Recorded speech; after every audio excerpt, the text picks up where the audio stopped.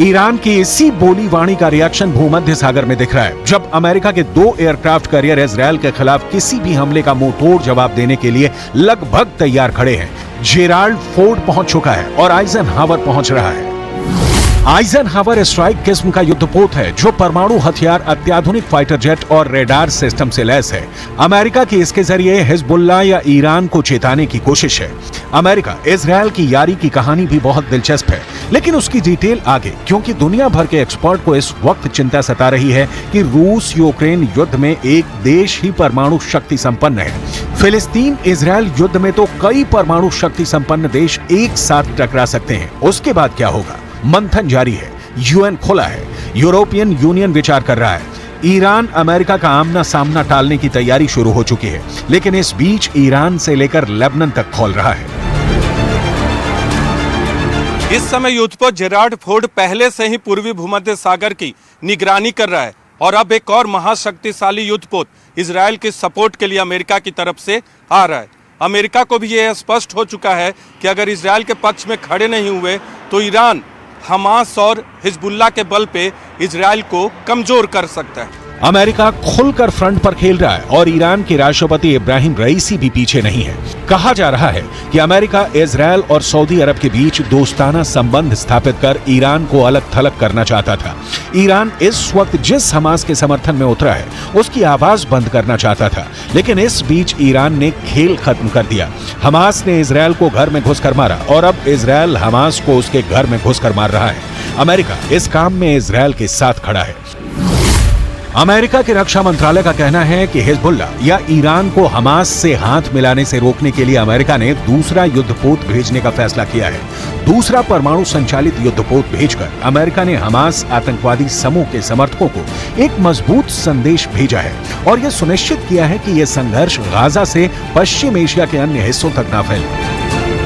America युद्ध रोकने की कोशिश कर रहा है या युद्ध भड़काने की सूरत में इजराइल के समर्थन के बहाने ईरान को हमेशा के लिए खामोश करना चाहता है। ये तो एकदम सीधी सी बात है। जो 2 एयरक्राफ्ट कैरियर अमेरिका ने इजराइल भेजे हैं, भूमध्य सागर में उनकी तैनाती युद्ध वाली कहानी ही बयां करती है।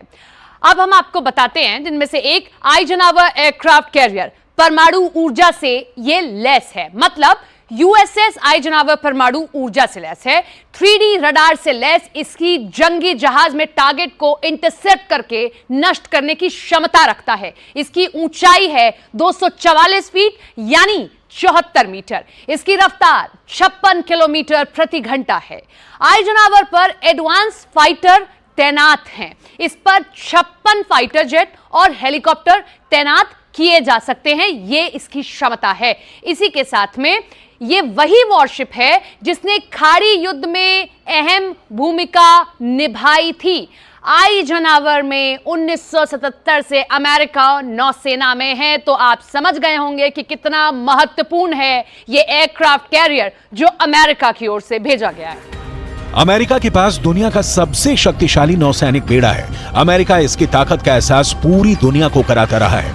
इजराइल के साथ अमेरिका के खड़ा नहीं होने की दशा में इजराइल का अस्तित्व बच पाएगा कहना मुश्किल है, क्योंकि इजराइल पर ईरान जैसे देशों की गिद्ध दृष्टि जमी रहती है।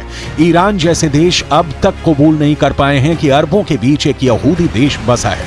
यही कारण है कि हमास और हिजबुल्लाह जैसे संगठनों को खाद पानी देकर ईरान उन्हें पालता रहा है, और यही वजह है कि अब अमेरिका अपनी हैसियत दिखा रहा है।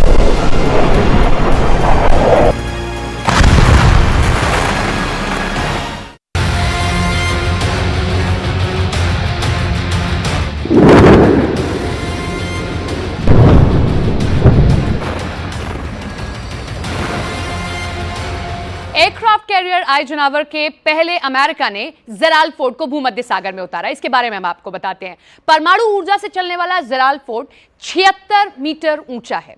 इस तरह इसकी ऊंचाई दिल्ली के कुतुब मीनार की 73 मीटर से ऊंचाई से भी ज्यादा है। अब आप अंदाजा लगाइए कितना ऊंचा ये रहा है। इसकी क्षमता 1 लाख टन से भी ज्यादा बताई जाती है। इस पर एक साथ 70 फाइटर जेट ले जाने में ये सक्षम है। इसकी रफ्तार है 56 किलोमीटर प्रति घंटा। इसे चलाने के लिए 4500 नौसैनिक तैनात कर दिए गए हैं।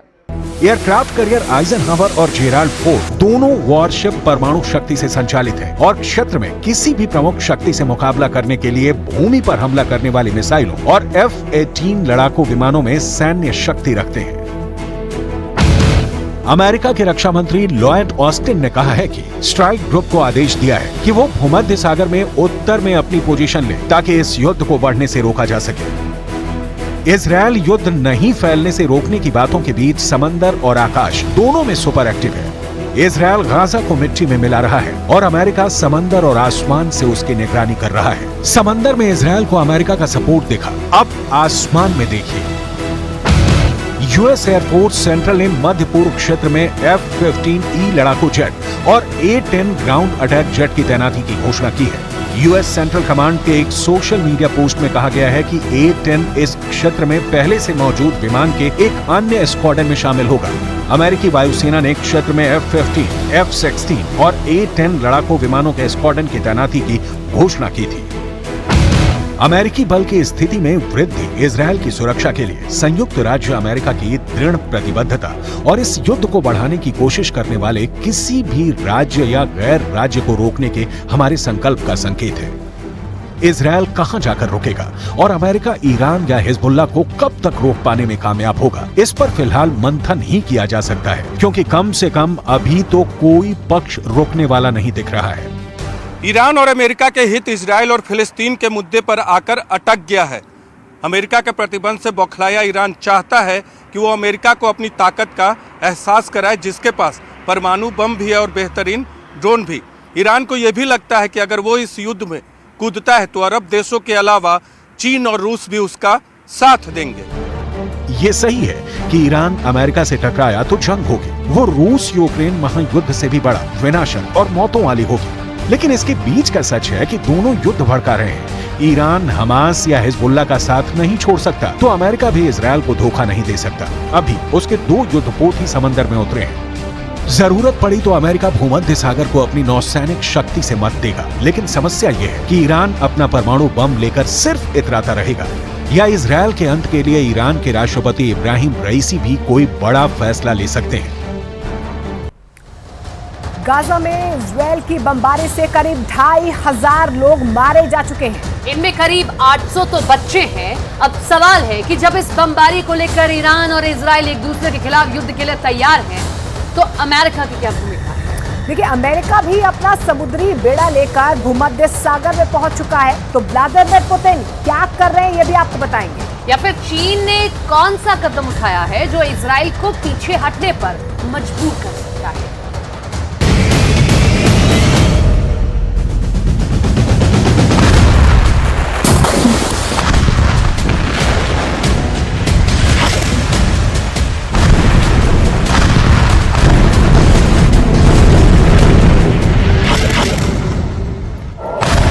गाजा का जमीनी महायुद्ध छेड़ने वाला है।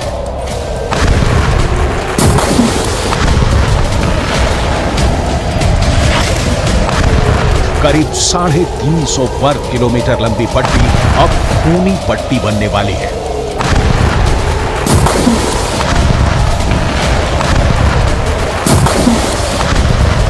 और इसीलिए इजरायल के प्रधानमंत्री बुलेट प्रूफ कवच पहनकर खुद आर्मी के कैंप में पहुंच गए। नेतन्याहू इजरायल के सैनिकों से मिले, कमांडर से मिले और उनसे कहा कि युद्ध की तैयारी पूरी कर लो, महासमर का वक्त आ गया है। अब अगले चरण में गाजा पट्टी के अंदर घुसकर हमास को चुन चुन कर मारने की बारी आ गई है।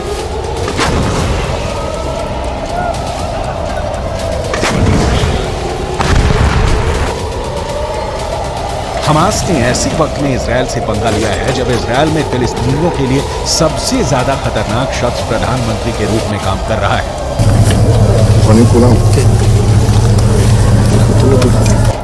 और यही इस वक्त नजर भी आ रहा है। फिलिस्तीन और अरब देशों के अखबार गाजा पट्टी की जो खबरें छाप रहे हैं उसके मुताबिक अब तक गाजा पट्टी के अंदर करीब 2500 से ज्यादा लोग मर चुके हैं। गाजा पट्टी के अंदर अब तक 700 से ज्यादा बच्चे मर चुके हैं। 450 से ज्यादा महिलाएं मर चुकी हैं। कई अरबी भाषा के अखबार दावा कर रहे हैं कि जितने लोग भी गाजा पट्टी के अंदर मारे जा रहे हैं उनमें से 66% महिलाएं और बच्चे हैं।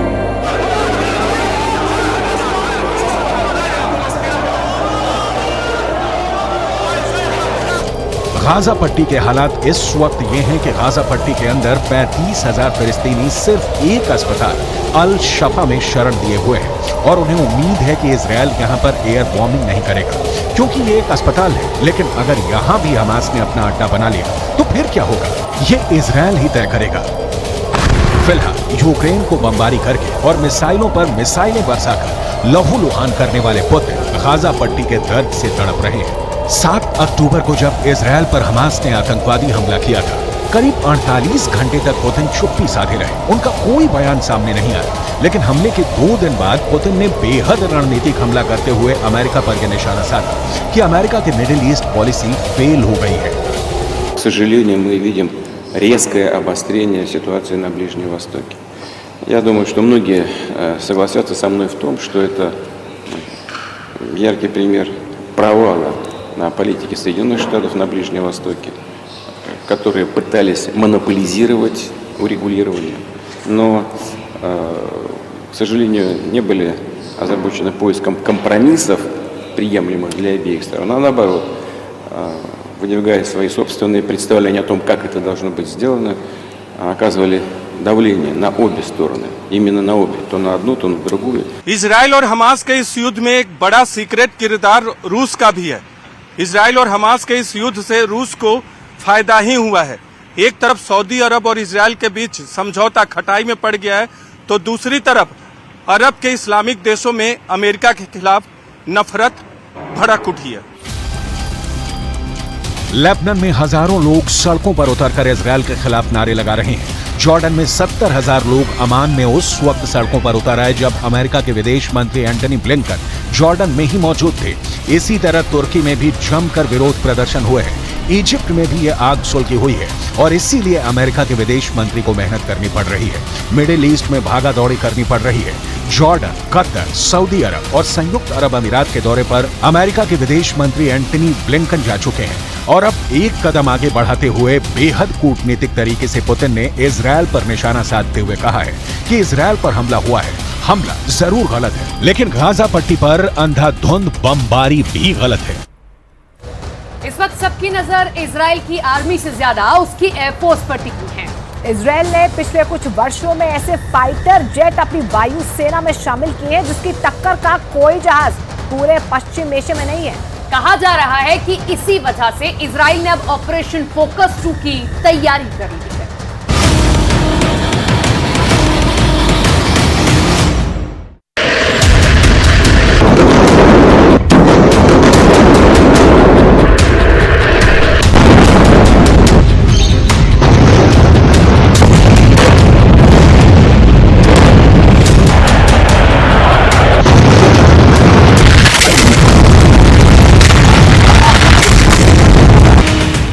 घंटे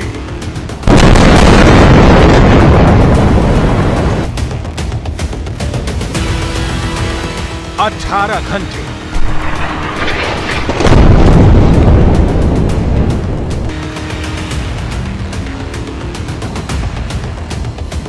24 घंटे 36 घंटे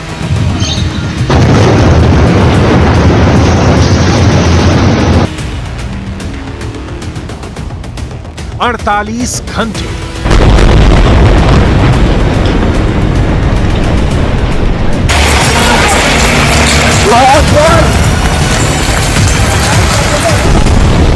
इजराइल ने गाजा को कितने घंटे में फतह करने का प्लान तैयार किया है, इजरायल के मुताबिक अगले 48 घंटे हमास पर बहुत भारी है, क्योंकि हमास का सर्वनाश करने के लिए इजरायल ने अपने शक्तिशाली लड़ाकू विमानों को जंग में उतार दिया है। गाजा की तबाही की जो तस्वीरें सामने आ रही हैं, उससे ये बात शीशे की तरह साफ हो गई है कि इजरायल के लड़ाकू विमानों ने गाजा का सर्वनाश शुरू कर दिया है।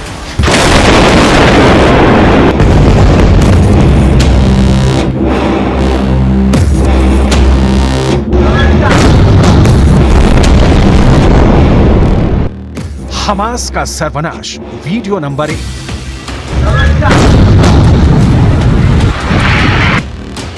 हमास का सर्वनाश, वीडियो नंबर 2।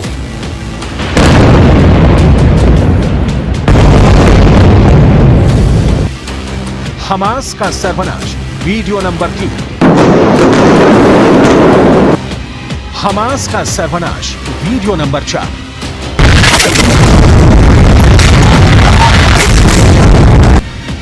हमास का सर्वनाश, वीडियो नंबर 5।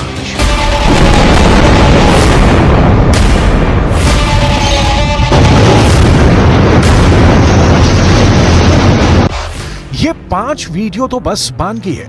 इजरायल के लड़ाकू विमान लगातार गाजा पर कहर बरपा रहे हैं। हमास से इंतकाम के लिए इजरायल ने अपने ताकतवर लड़ाकू विमानों को जंग में उतार दिया है। हमास के लड़ाकों को ढेर करने के लिए इजरायल के फाइटर जेट पूरी तरह एक्शन मोड में है। इजरायल के एयर स्ट्राइक से गाजा का बुरा हाल है। इजरायल के लड़ाकू विमान अपनी पूरी ताकत से हमास पर बड़े बड़े हमले कर रहे हैं। हमलों से कई मंजिलों की इमारतें ताश के पत्तों की तरह बिखर रही हैं। ऊंची ऊंची इमारतों के मलबे में बदलने में देर नहीं लग रहा।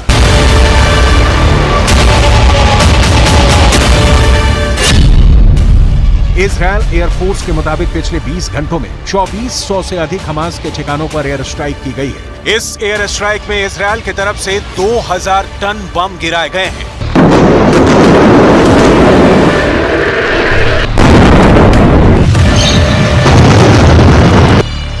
वैसे तो इजरायल के एयरफोर्स के पास जंगी हवाई जहाजों का बहुत बड़ा बेड़ा है, लेकिन उसका सबसे शक्तिशाली लड़ाकू विमान F-16IS है, जो F-16 का इजरायली मॉडल है। इजरायल की वायुसेना 2000 से ही इन लड़ाकू विमानों का इस्तेमाल कर रही है।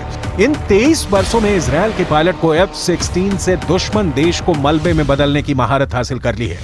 F-16 की गिनती दुनिया के सबसे सुरक्षित और भरोसेमंद लड़ाकू विमानों में होती है।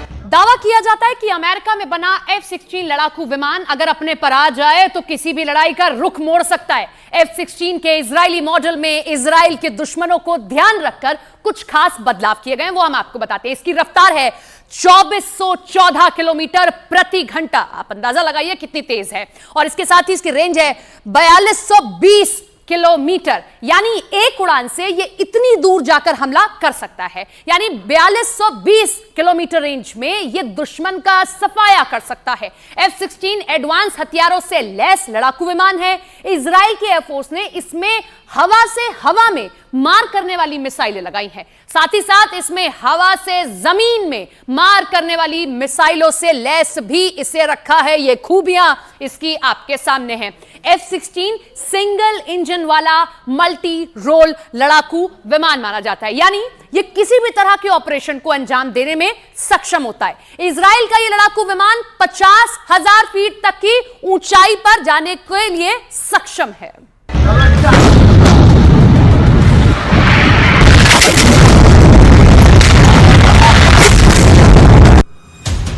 F-16 सिंगल इंजन वाला मल्टी रोल लड़ाकू विमान है, यानी ये किसी भी तरह के ऑपरेशन में काम कर सकता है। दिन हो या फिर रात, गर्मी हो या फिर बरसात, अमेरिका से इजरायल को मिला ये खास लड़ाकू विमान किसी भी मौसम में बम और मिसाइलों से हमला कर सकता है।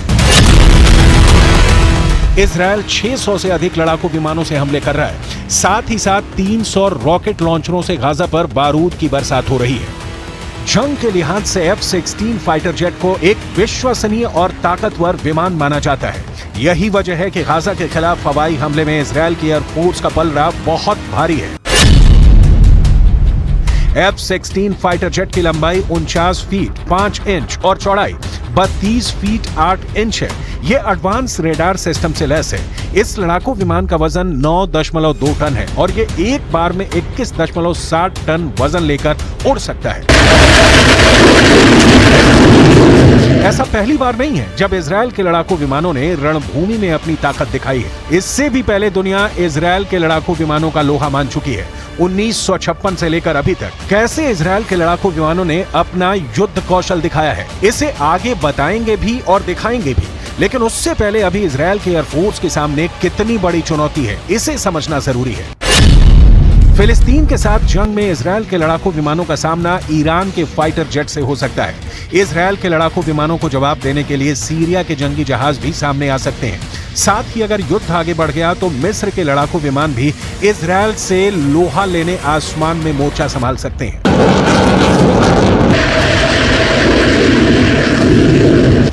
कहते हैं लड़ाकू विमान किसी भी युद्ध का रुख बदल देते हैं। अगर फाइटर जेट बारूद बरसाना शुरू कर दे तो दुश्मन देश के लिए सबसे बड़े सिरदर्द साबित होते हैं। युद्ध की भाषा में कहा भी जाता है कि चाहे जंग का तरीका कितना भी क्यों न बदल जाए, युद्ध में बढ़त लेने के लिए लड़ाकू विमान सबसे कारगर साबित होते हैं। इजरायल के पास कुल 601 लड़ाकू विमान हैं, जिसमें सबसे अधिक 175 F-16 फाइटिंग फाल्कन लड़ाकू विमान है। इसके अलावा 84 F-15 ईगल विमान है, 25 F-15 स्ट्राइक ईगल लड़ाकू विमान है। इसके साथ ही इजरायल के एयरफोर्स के पास F-35 लाइटनिंग लड़ाकू विमानों की तादाद 39 है। इसके अलावा 75 नए F-35 लाइटनिंग विमानों का इजरायल ने ऑर्डर दे रखा है।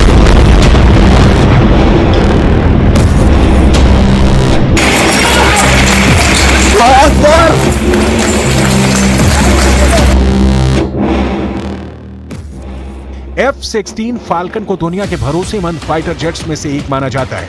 यही वजह है कि इजरायल के हौसले बुलंद हैं। इजरायल की वायुसेना इन विमानों से गाजा में लगातार बम बरसा रही है, मिसाइलों से हमास के ठिकानों को निशाना बना रही है। गाजा की धरती पर आई ये बारूदी तबाही इसकी गवाही भी दे रही है। इससे पहले भी इजरायल की वायुसेना जंग में अपनी ताकत का मुजाहिरा कर चुकी है। आज जो इजरायल की सीमाएं हैं वो साल 1967 में हुए उस खास युद्ध के बाद आकार ली, जिसमें इजरायल अकेला 6 दिनों तक 3 मुस्लिम देशों से लड़ता रहा। तब इजरायल ने एक साथ सीरिया, मिस्र और जॉर्डन को हराकर अपना वर्चस्व स्थापित किया था। 1967 में हुई उस जंग में इजरायल ने सबसे पहले अपने लड़ाकू विमानों से मिस्र पर एयर स्ट्राइक किया था, जिसके बाद 6 दिन तक भीषण संग्राम हुआ और मिडल ईस्ट का नक्शा बदल गया।